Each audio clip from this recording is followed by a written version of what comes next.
Muhammad Amin, duolarning ichida eng zo'r duo bor. Kimki ertalab va kechqurun o'qisa, chin dildan o'sha jannatga kiradi deb Imom Buxoriy rahmatullohi rivoyat qilganlar. Shu duo qaysi duo? Aytib berchi.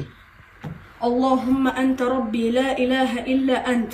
خلقتني وأنا عبدك وأنا على عهدك ووعدك ما استطعت أعوذ بك من شر ما صنعت أبوء لك بنعمتك علي وأبوء بذنبي فاغفر لي فإنه لا يغفر الذنوب إلا أنت. Maşallah. Endi yana bitta savolim bor.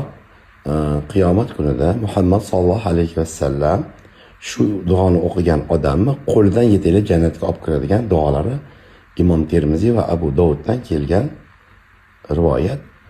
Qaysi duolar bu? رضيت بالله ربا وبالإسلام دينا وبمحمد صلى الله عليه وسلم نبيا. Maşallah. Shuni 3 marta aytgan, tongda va tunda aytgan odam Muhammad qiyomat kunida payg'ambarimiz sollallohu alayhi vasallam qo'llaridan o'sha jannatga olib kiradilar. Maşallah. Malades. Alloh ilmingizni ziyoda qilsin bolam.